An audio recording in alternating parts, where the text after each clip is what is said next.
Hello mga DJ, nandito po tayo ngayon sa ating farm. So ito po yung ating mga manok at dito ay nangingitlog na. Dahil sa sila'y malalaki na. At yan, ang itlog ay nasa incubator. So bumili pa ako ng incubator. Ayan po, pinalaki ko po yung kulungan ng manok, yung lambat. So yan. Ayan, may sisiw. So yan po, makikita nyo po yan. Ay sa amin yan.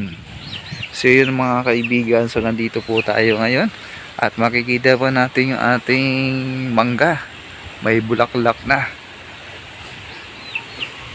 So yun ating mga kaibigan, ang ating mga manok ay talagang ay gusto ng patuka pero nakakapagkain, pero nakaka-ano na yun ng pagkain.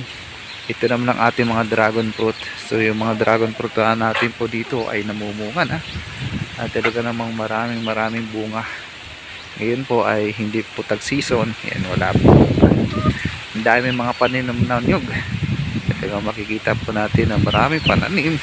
At talaga namang sarap makapagtanim ng mga prutas at makapag-harvest. Yan, meron ditong tandang.